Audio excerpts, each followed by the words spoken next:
You're listening to the Author Stories Podcast, bringing you the story behind the stories and the storytellers. Margaret White, Terry Brooks, Sheena Kamal, Matthew Quick, JT Ellison, Walt D. Williams, Brad Thor, Corey, Dr. O, Brandon Sanders, Robin Mom, Ernest Klein, Jim Butcher, Sherwin Harris. Visit hankgarner.com for archives of all the shows. Today's guest is... Well, thanks for joining me again for the Author Stories Podcast, where I bring you the story behind the stories and the storytellers. Today, I'm super excited to have the writing duo of Julia Fierro and Caeli Wolfson, who write collectively as the writing duo Cassidy Lucas. They have an amazing new book. It's called The Last Party, and we're here to talk about it today. I think you guys are going to love this book. I know I did, and welcome to the show, Julia and Caeli. Thank you, Hank.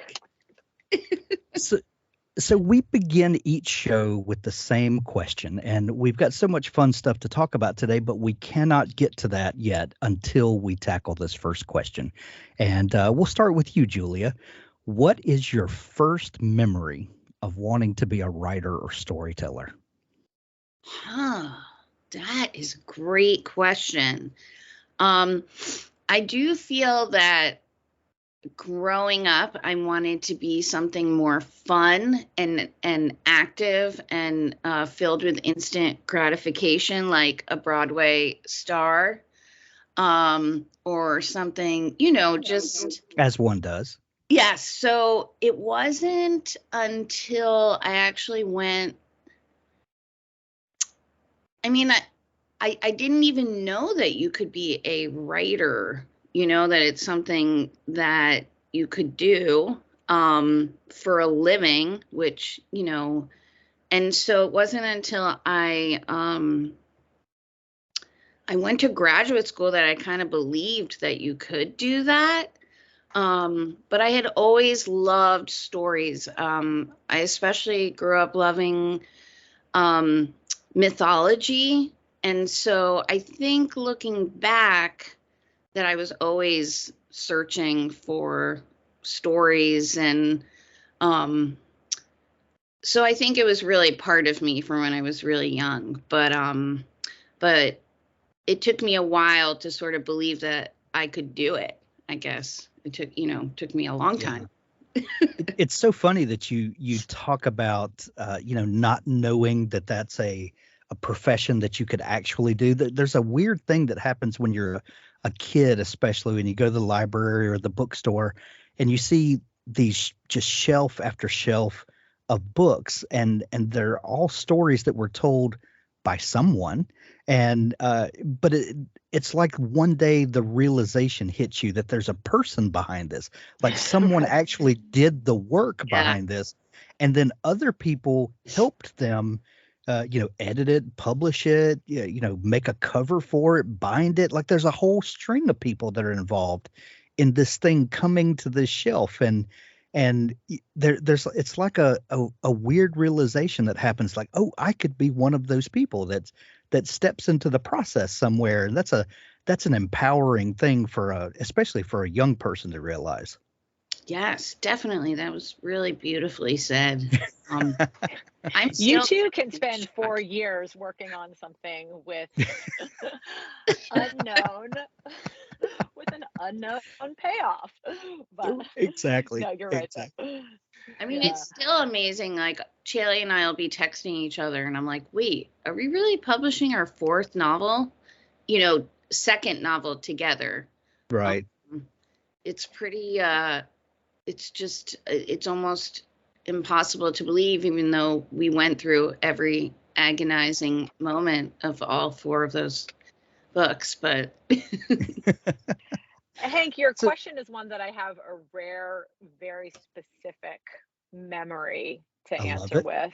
I love it already. And I know what she's going to say. I began my writing life as a poet, and sort of maintained that ruse for 25 years or so before I transitioned into writing fiction. But I was 10 years old or 9 years old, I think, in fourth grade. And I grew up in Central Florida, where, as you probably know, Hank, from living in Mississippi, there are epic thunderstorms in the afternoons in the summer. And Yes, and we've had um, those every Wednesday for a month now. Just horrendous. Only on Wednesday. interesting. Yeah, Interesting. don't. Yeah, Kids it week. is what it is. Anyway, That's interesting. Anyway, it was this was later at night, but I was in bed and there was a particularly dramatic operatic thunderstorm happening outside, and I just remembered kind of the experience of the storm churning up a lot of big feelings and um, sort of exhilaration and some fear. And I just had a gut level desire to write a poem. And so grabbed my journal and I wrote a poem Aw, titled The Night Opera. And that was great like title. it was one of those, I don't really believe in epiphany, but it was one of those rare kind of Wow. epiphanic moments where I realized that writing was incredibly gratifying and helped me make sense of my experience. Oh my gosh. epiphanic moment. Caeli. I think that's the only epiphanic moment I've had in my life. So great question to start with, because Yeah, epiphanic moment is gonna. I'm introducing that into my vernacular from here on. Yeah. oh, I'm Wow. honored. So you guys write together. This is your second book. The Last Party is your second book that you've written together. But as you alluded to, Julia, you guys have written more. You've also written separately as well as together. How did you meet? And I understand that there was a sort of fortuitous meeting in the writing world that got you guys together. What brought you together originally? Caeli or me or go ahead, Caeli. Whomever Sure. has So the I'll inspiration. Speak after tell your you, epiphany I moment. will tell you, yes, I found Julia on Craigslist. Uh, Julia had just launched or recently launched her writing school that it's now coming up on the 25th year anniversary of the Wait, Sacramento 20th, Caeli. We're not that Was it 20th? old. Just Okay. 20th. 20th, sorry, trying to add half a decade there. We're actually both 60.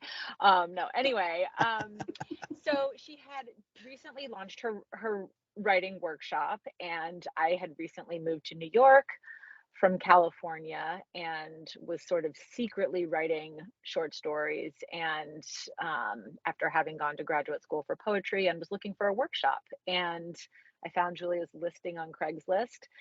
And I'll never forget it. I called, I might have submitted an application. I can't exactly remember who called who, but I was in IKEA, I think in New Jersey. And we spoke on the phone about me joining Julia's fiction workshop. And I liked her right away on the phone, and showed up for the first class. And I think back then she was padding the numbers of her class with like her husband and her sister-in-law. But it was a big group. And I really, I left that first meeting feeling transformed. And like I decided I wanted to commit to being a fiction writer. So Julia was my teacher. She was my workshop leader, and really important in my formative stages of writing fiction. And then we became best friends and co-authors over time. Well, it's very generous of Caeli to call it a school at the time, because what it really was me feeling lonely and also wanting a group of people, a group of writers or people who wanted to be writers. I didn't even care what level anyone was or how much experience they had. And I just really needed to talk about writing with people. And I also specifically wanted to talk about it with more with people outside the literary scene, so to speak, just really talk about craft. And my first book had gone out with my agent to editors and didn't sell. Thank goodness. I can say that now. And so I was feeling really crushed. And so I think it was my mom who said, have a class in your kitchen or something, And I put it out on Craigslist, and Caeli showed up, and she was amazing, And it was just, she had everything already. And she just needed she basically needed a writing friend to push her and say, duh, you can write fiction. I will say, I don't know if Julia bypassed this biographical fact on purpose, if she's just being modest, but Julia went to the Iowa Writers Workshop, obviously, like most prestigious writing program maybe in the world. And I think that was cool to me from a distance, but as Julia said, she really didn't care about what levels or sort of what accomplishments people were bringing to sit around her kitchen table in her workshop. But I think that spirit of loving to read and loving to write and just geek out on craft is what drew me in and kept me there, and really the thing that I think has kept her school, we can definitely call it now, going. But I think we share that value of just loving to read and write and deconstruct how an author makes a certain impact on a reader. Mm-hmm. Yeah, and I think also going back to the why we write question, I think that both Caeli and I came together through a need. We really needed. Caeli was newish to New York. I had just kind of gone through this big loss of not selling my book, and I was adjuncting at 4 different universities, in New York, driving around. I'm not a good driver. And, oh my God, it was so stressful. And I think that, it's called the Saca Street Writers Workshop, and that came out of a need that I had for community and for other people, who were engineers, lawyers, poets, stay-at-home parents. And I think it's similar to writing. We do it because we need to. And it is true, what Caeli was saying. She said it so perfectly, that we just enjoyed analyzing, the crap out of fiction. The crap out of the craft. I was serving coffee at 9:00 at night. We were young. We were in our 20s. We had, it was just, and we would just spend hours and hours trying to figure out how a writer did something that we wanted to emulate. And so when Caeli, after we published our second books under our own names, we were in Williamsburg. We had just gone to this. Oh, it was it was for Epiphany magazine. It was a fundraiser, and it was on the roof, fancy William Gale, I think, hotel. Mm-hmm. And of course, it's all broke writers and stuff. It wasn't, but we were in a really fancy place. We were yeah, we're on top of the world. And we got in a, and Caeli said, "Oh, do you hear that? Oh no, sorry, I hear a little vibration." And Caeli said, "Let's write a novel together." And I was like, "What?" And then I said, "Okay," not really thinking it would. Talk to me when you haven't had 3 glasses of champagne.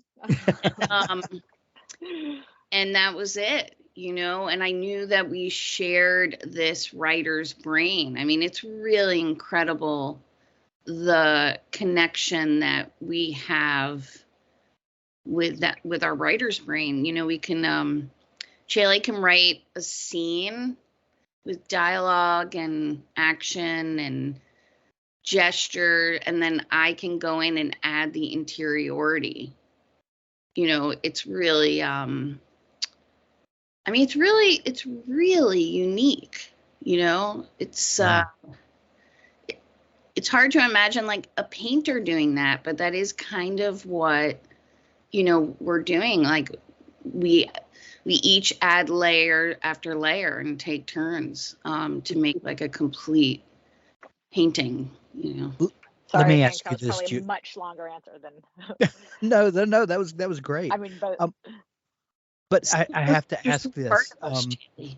Sorry, go ahead, Hank. Caeli comes from a background of poetry and brings that certain view of the world and skill set that, like, there are certain tools in a poet's toolbox that they have and that they utilize.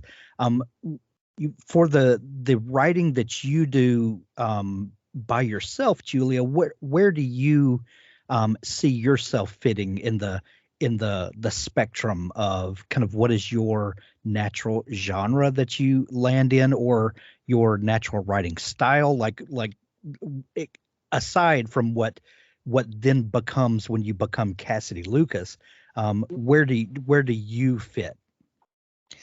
Well, it's interesting. Wow, you have really good questions. These are great. This is really like at the heart of it. Well, Caeli, you know, we made sure that we beat the poet out of her in fiction workshop. she's dead. Because while she's still, obviously, I can't even pronounce the epiphany word, epiphanic, whatever. She still got the chops. She is really a fiction writer. Well, I think Caeli is so adaptable. You know, she can write poetry. She could write a screenplay, I'm sure. I don't even know. I think she has.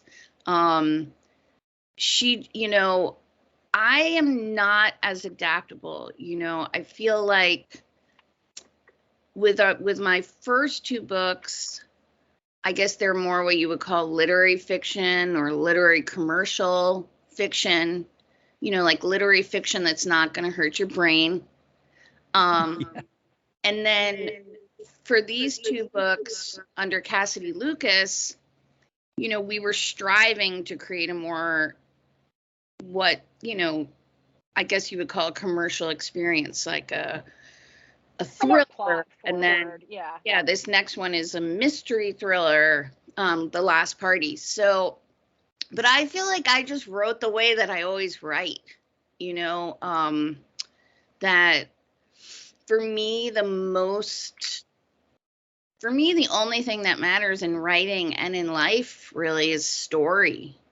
You know, I mean, like I accost like strangers online at Trader Joe's and force them to tell me a story or something. You know, it's just, I get bored really easily. And, and I see it in my kids too, particularly my son, who has the same hyper brain, you know, energy that I have. Yeah. Like if he's not in front of a screen, he's like walking around the house like, who wants to hear a story? And I'm like, oh, please. You know? And then you think to yourself, oh, I did this to this kid. This is my fault. I mean, I had my copy of like Delaire's illustrated mythology book, like all, you know, messed up from carrying it in the woods as a kid. You know, my brother and I would play like these mythological games. So I was just waiting to give it to my son. And he really influenced the ending of my second book, The Gypsy Moth Summer, because of that. So I do think for me, it comes from a more, again, back to the need, like a pure need to tell stories, and to hear them and shape them. Because it was really shocking when I got into the Aya Writers Workshop. I don't come from intellectuals. I mean, my parents, you know, my mother was very smart. My father's very smart, but, you know, I didn't really realize what I was walking into. and everyone there was so educated and had wanted to go to the writers workshop their entire lives. And again, I just wanted to be a Broadway star or something. But I do think that it's all about story, and it's really amazing to have a friend that you care about so much and admire and feel safe with in that mental, creative space to shape a story with. And that's what Caeli and I get to do. So it's remarkable that we can do that together, and that somebody actually wanted to publish what we came up with. So let's go back to that moment when you guys said, let's write a novel together. And Caeli, what was that moment like for you? What was that? One thing that I love to hear people talk about, because this is where some of the pure magic of writing comes from, is that we can study craft and we can pick apart the way a writer describes the scene, the setting, and the emotional charge that comes from it, and we can go through all that, but there's still something magic that comes from the fact that at one moment a story does not exist in any form or fashion, and then either a character walks onto the stage of your mind, or you start thinking of a setting, and then you start casting that setting with imaginary people, and then something magic happens. It comes in and it becomes alive. And then as a writer, it's your job to excavate, that story, and to dig it out and to carefully pull it out and then hone it and polish it until it becomes, a thing that sits on a shelf somewhere. But it becomes something out of nothing. So what was that first moment like when you guys first started, thinking about doing this together, and, where all the synapses are firing, and, all of the creative possibilities, or, that first moment of when you start thinking of a story and ideas are just flying around and all the excitement that comes with that? What was that moment of creation like when your writing partnership first came alive? Wow, that was just such a beautiful and lyrical Thanks, the best. yes, description of how sort of the germination of this type of project. But I feel almost guilty, like stripping the romance out of it by telling you no, I'll tell you I have a really short answer. So it started at the gym. Okay. Yep, it started at the gym. I a couple years ago went through a phase where I was quasi compulsive about attending high intensity interval training workouts, and I forced Julia to start going to my gym with me here in Santa Monica, and we became kind of gym rats together. And it was painful. Both of us had just written, fairly recently, had come off writing individual, pretty ambitious literary fiction leaning novels. And I think we had so much fun at the gym, not so much during the workout, but analyzing, observing the room, kind of that ecosystem and its particular cast of characters that are associated with fitness culture in Los Angeles. And it was so much fun, essentially workshopping our experience at the gym together. And so that's really where the idea took shape for me. And then when I, it hit me. So that was kind of the first piece. The other two pieces are that when I can't sleep at night, I read kind of compulsively, like commercial-ish thrillers, and it's like my sleeping pill. I wake up, I can't sleep, and then I read these books, and they lull me back to sleep, and I might read 1 to 3 a week. So that was also kind of marinating in my mind. Look, don't be ashamed to say it. It's okay. It's okay. Yeah, okay. All right. No. I mean, I cherish my best alone time. But anyway, those two components, and then the third one is also really pragmatic. Like I said, Julie and I had been spending, as novelists do, years putting together, hard, lonely years writing these, passion driven novels. And I just thought, well, if we combined our forces, took, took our experience at the gym and, and what we both know of how really readable but smart thrillers work, if we could put all those pieces together, what would stop us from writing a book instead of in 4 years, in a year or a year and a half? So it was really like circumstantial and practical, and then definitely informed by this sort of magical readerly brain that we share. But then it all kind of came together on that night that Julia already described in Brooklyn. Things We Never Got Over, the new book by best-selling author Lucy Score. Bearded bad boy barber Knox refers to live his life the way he takes his coffee, alone, unless you count his basset hound Waylon. Knox doesn't tolerate drama even when it comes in the form of a stranded runaway bride. Naomi wasn't just running away from her wedding. She was riding to the rescue of her estranged twin to Knockemout, Virginia, a rough-around-the-edges town where disputes are settled the old-fashioned way, with fist and beer, usually in that order. Too bad for Naomi, her evil twin hasn't changed at all. After helping herself to Naomi's car and cash, Tina leaves her with something unexpected, the niece Naomi didn't know she had.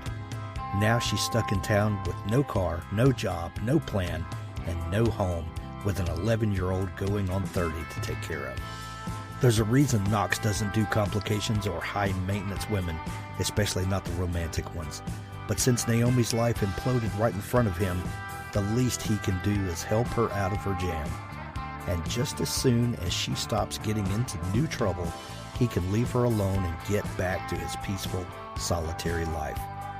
At least that's the plan until the trouble turns to real danger. Things We Never Got Over, the new book by best-selling author Lucy Score. An Innocent Client, the first book in the Joe Dillard legal thriller series. A preacher is found brutally murdered in a Tennessee motel room. A beautiful, mysterious young girl is accused. In this best-selling debut, criminal defense lawyer Joe Dillard has become jaded over the years as he's tried to balance his career against his conscience.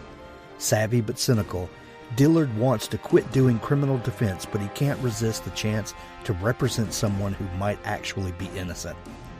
His drug-addicted sister has just been released from prison, and his mother is succumbing to Alzheimer's, but Dillard's commitment to the case never wavers despite the personal troubles and professional demands that threaten to destroy him.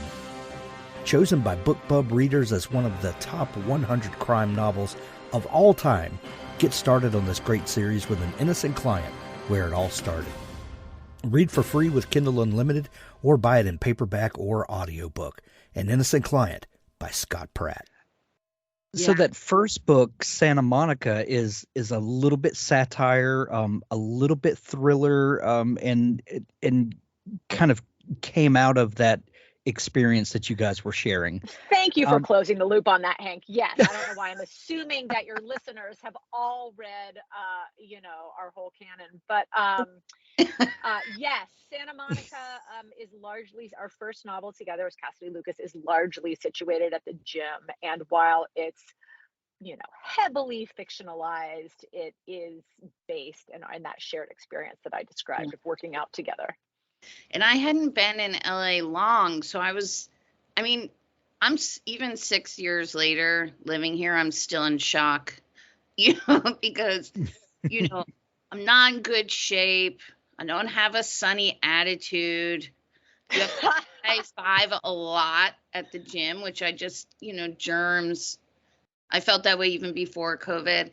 And so This was like, I was athletic as a young person, but this was the first time in like 20 years that I was sweating, and it was so brutal. Sometimes I thought I was going to throw up during class, and Caeli's like next to me, like running like a gazelle at like 120 miles per hour.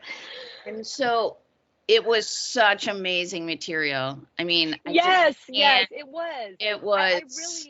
I saw a point of view opportunity in Julia's take Outsider. Outsider. Anyway, sorry, Julia, go ahead. So, but the way that we work on the actual books, I feel like it's similar to how we used to work in workshop, where, you know, for me, the best way I can, I guess, help a writer is to just talk through what is it that you want to do with either the story or this novel. And so we met in this sort of grimy writer's space in Santa Monica, and we just said, okay, you know we want to set it in the gym with these various characters. There will be a murder. Yeah, and then the way in which we work, and I think this is good advice for anybody who wants to write with somebody else, is we pick point of views. So we each had 2 characters that we initially assigned each other, and that way the point of view of those characters would be consistent. And then for the last party, oh my gosh, I can't even remember. For the last party, we also divvied up the points of view. And then we said, okay, you know, here's the general sort of arc of the story. Like we didn't know exactly what was going to happen at the end, right in the beginning.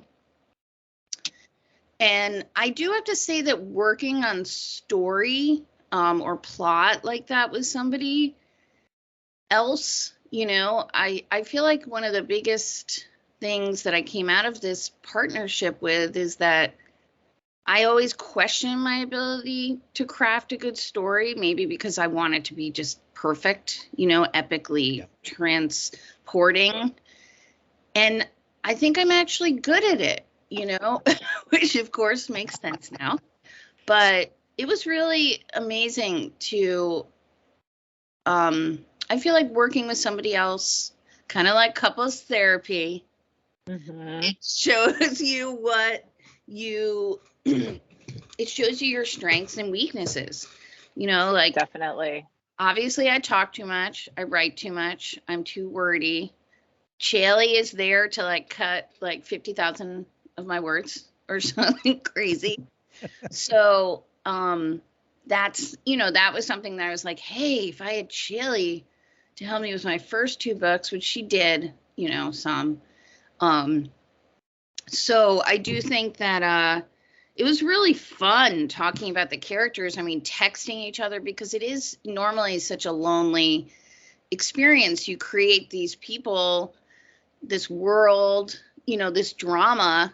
And then when I'm writing a book, I don't talk about it really with anybody until it's done, usually by myself, because I'm that fragile, even though I run a writer's workshop. And and so, you know, even after the Santa Monica was published, or after we handed in the last party, we could still text each other or talk about like, hey, what do you think this character is doing? Because there is really like a mourning period for me after I turn in the final draft of a book, and I'm like, okay, I guess that's it. We'll never see each other again, fictional characters. You know, I don't reread my books after they're published. I'm so glad you said that, because, you know, if we want to take this romantic view of writing and the creative process that we are, you know, little gods in some, you know, strange, you know, self-created universe, that there should kind of be a mourning process that this thing that you've created is now coming to an end. And maybe that's one reason why people, you know, write long running series, because they just don't want to let go of those characters. Oh gosh. Yeah. Yeah. I have problems with goodbyes. Like, this is probably one of the oddest things about me, but I don't watch I often don't watch the last episode in a series, like a TV series that I've been watching for like years. I still haven't seen the last episode of Game of Thrones. You know, my oldest daughter is that way. She'll call us and she'll be like, "Mom and Dad, y'all have to watch this show." You know, she and her husband were watching it. And then, you know, my wife and I will binge it over a weekend. And then, you know, we'll be like, "Hey, Lauren, wasn't this amazing?" And she'll like, "Oh, I didn't finish it because I was enjoying it too much. I didn't want it to end." Oh my gosh, she's my kindred spirits. Yeah, it's so Wow. funny. It's so funny. But let me ask you this. Caeli, you write one thing, Julia writes another thing. When you come together as Cassidy Lucas, you have this other kind of voice, and you have certain there's a tendency to write certain types of stories. Do you feel like that Cassidy Lucas is this third entity in this relationship that you have with Julia? Does the act of writing with Julia create this other writing entity? Oh, that's such a deep question and a great one.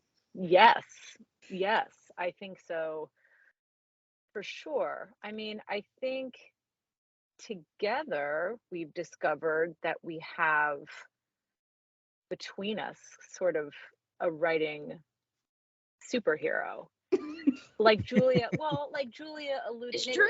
and she can't exist. She can't exist in us individually. And you know, I think Julia kind of alluded to this earlier, but where this third person has really taken shape is through our process. Even though we do divvy up points of view and tend to take two characters each that we have ownership for, where Cassidy comes in is that after we have a somewhat skeletal draft, in which we've each focused on let's say our Julia's characters and Caeli's characters, then we switch. And Julia goes through and adds, as she mentioned, the interiority, the thoughts, the expositions, the real driving emotion, right, behind the external scene. And then I will go in, and Julia's often written, you know, these amazing internal passages, and I will give them more of an external framework and situate them in dramatized scene. So that's this third person that you were asking about. That's where she comes in, is that she's able to encompass The the balance. internal and the external in this balanced way that I certainly don't maintain individually. So anyway, that's been the magic of the process, and that's how Cassidy is different from Caeli the novelist and Julia the novelist. Yeah. How about you, Julia? How do you feel about the existence of Cassidy? Well, this might be because I'm the more disorganized intellectually person in this combo, but for me, Cassidy Lucas probably doesn't really exist. It's Caeli and I. I think that's also because I'm not as, maybe I'm not, when I write the way I have to write, you know, it's not, I don't feel that I have a ton of control over it in terms of changing the tone dramatically. I mean, like, you know, we sold 2 books as more commercial fiction, you know, and I still wrote the same way I feel like I always write. But then again, Caeli was there to cut all my sort of, I guess, the like copious internal stuff, like too much character thought that would make the book a slower read and make it more literary fiction. Give it literary pacing. Yeah. I mean, great stuff, but different reader So experience. I think for me, it's a little probably more challenging to even think that I mean, it was interesting, you know, I'm always going to write the way that I write because writing is so hard that I have to lose myself in it. I mean, that's the pleasure of writing for me, is only in that escape, you know. And then I also really do love editing, but that's a whole other, you know, we're talking about actual writing. So I don't know. The Cassidy Lucas is, you know, it's interesting. I wasn't sure about the whole pen name, you know, but I do think it was necessary and it was smart. But I do feel like there is still that purity of Caeli and I writing together as ourselves, bringing our individual strengths. So I still do kind of feel like it's really just us. And it's funny when, you know, we have to talk about ourselves as Cassidy. You know, I'm just like, who is that lady? Who is this Cassidy lady? But, and it was hard to come up with a pen name, I'll tell you that, you know. I do think that writing closer and closer to genre has been really freeing for Caeli and I. I mean, I went to the iWriters workshop having written like a couple of short stories. So when I got there, I was just like, okay, this is how a writer is. You have to be super literary and don't talk about emotion and don't have too much drama. And then I left and I was like, wait a second, that's all the stuff that I love. Right. So I'm going to write genre benders for the rest of my life. Like I don't know, I shouldn't say never, but I haven't read like pure literary fiction unless I'm blurbing a student's book. You know, I listen to like horror. I'm really into sci-fi right now.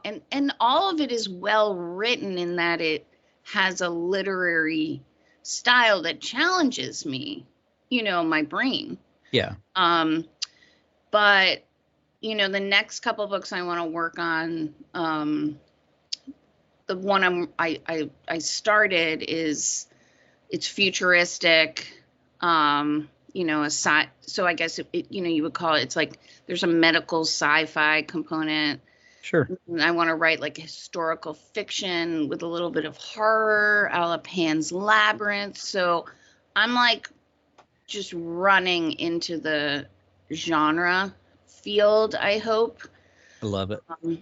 But again, we'll always write the way that we write, you know, whatever. So it's always going to be psychological.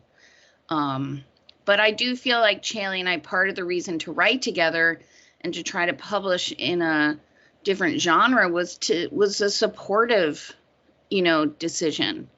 Because it was a little scary, you know, being like, okay, we're gonna really make the plot wild, you know, especially for this last book. The plot is really, you know, there is a mystery element. So that was exciting. So I'm glad you brought that up.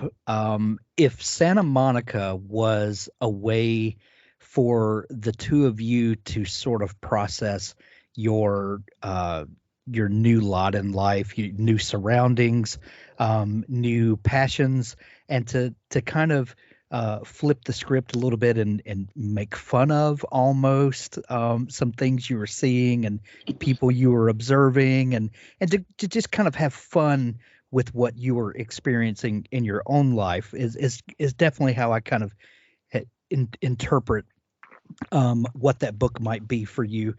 The Last Party, I would love to know where this came from, because I recently turned 50, and I understand that it's an interesting place in life, you know, and so from that vantage point, we enter the world of The Last Party. Where did the story come from? Well, Caeli, I really thought of it quite quickly. So really, I mean, Hank, we'll just answer honestly. Please do. We, we Santa Monica had gone out on submission, and we had some rumbles of interest from various editors, and our agent suggested that before we attended these editorial calls, that we had an idea for a second book in our back pocket, because that's sort of the way it can work, with working in this sort of genre, if you want to call it. So we weren't sure if we were going to need it, but we knew one publisher, well, Harper, who we are published with, would be interested in a series or in a second book. So I think over the course of one afternoon in that grimy writer space, we just met and brainstormed. Different grimy writer space. Yeah, it was we've been to everyone in Los Angeles. Anyway, I think we knew that we wanted, or I think Julia has always been a fan of the tight timeline framework. So we knew that we'd like to give ourselves that structure of a weekend, or what's like a 3-day getaway. And then we were thinking of books we knew they wanted to do kind of a locked room, a getaway structure. Yeah. But that we wanted to kind of also, that's like a convention, right, of a lot of thrillers, right? There's one that's coming out on HBO or something right now where it's like 20 years after the college graduation, at the reunion. It's a familiar setup. So we're fans of that familiar setup. It's a very handy device to work within, but we knew that we also wanted to give it a big twist to kind of flip that convention on its head. So we came up with those components in this brainstorming meeting. And then, we thought setting, we knew we wanted to have another SoCal, a very specific location. And we thought of Topanga because it's so distinctive in its quirkiness and in its beauty, and isolated, a little bit menacing. So all these pieces kind of came together in this brainstorming afternoon. We went to the call. We talked about Santa Monica. We pitched this yet to be written book, which at the time I think we were calling The Canyon. And it just all came together very quickly. But we really are fans of this convention, the locked room, friends with kind of old buried wounds. And then we knew we wanted to flip it. Yeah. So that was really the genesis. I'm glad that you mentioned those conventions, because I have to ask this, because there's been a lot of discussion between some people in my writing community lately about tropes that define a genre, the locked room, and things like that. We've all read a million books that base around these tropes. Right. But what keeps a trope from becoming cliche? Yeah. Well, I think the setting, I think for me, the thing, it was funny because when we met, this was pre-pandemic, I need to point out with an underline. We were like, and I remember thinking, right after we sold this basically like 5-sentence summary, that I was like, whoa, that was ambitious, Julia. You you didn't hold back. You were like, let's do this crazy mystery, super complicated plot. And for me, the setting was definitely something that was going to automatically make it unique in some ways. Topanga Canyon, I mean, we're talking, this is where the Manson murders, took place. It's such an unusual place. You know, it's very hard. You know, it's challenging to drive up into the canyon and drive back down. So like people really do get, you know, the people that we know that live there, and we have some very close friends, they don't really leave the canyon that much. You know, it's a trek. And you know, like the sort of gym, you know, genre of Southern California, you know, there are some stereotypes of Topanga Canyon that are just absolutely true. You know, every time I go there, someone's like talking to me about crystals and the healing energy of, you know, but it's also like so many other parts of Los Angeles, changing, becoming wealthier. You know, we have the threat of the fires up there. It's just a very dramatic. Yeah, it was a very rich there. setting. Yeah, but and then also, oh, go ahead. Sorry. Go ahead, Caeli. Oh, no, I was just going back to kind of, you know, how do you, so, you know, ensure that a trope isn't going to veer into stereotype. And, you know, I think it's of course psychological nuance. And, you know, I think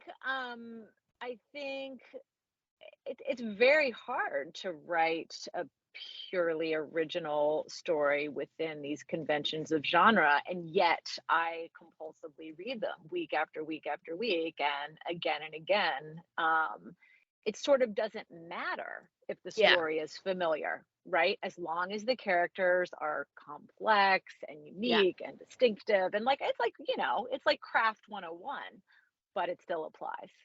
Anyway, go ahead, Julia. I was just going to say the similar thing, that I just don't even care. I mean, you know, we're about to publish our 4th novel, so I feel like, hey, we're like big kids now a little bit, you know. And after all, I mean, the way that I actually learned how to write was not at the Iowa Writers Workshop. It was in my kitchen on Sackett Street with all these writers, and I taught a lot of novel writing workshops. And I quickly learned that it's not the what that matters, the what happens, it's the how. Yep. Yeah. You know, I mean, I don't even really worry about it now, because I know that I spend so much time in my characters' heads, like Caeli mentioned, the psychological nuance that, you know, it's the characters that are going to make it unique. You know, what do they need? What do they want? What do they fear?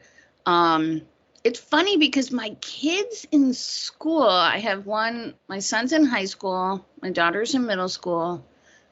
Both their parents are writers. You know, it's so annoying. Like, you know, when they fight, they talk about not publishing each other because they make comic books. You know, it's like we've infected them with our literary nonsense. Oh, yeah. And sometimes they'll come home and they'll be talking about a book or a manga, Japanese comic, or a TV show.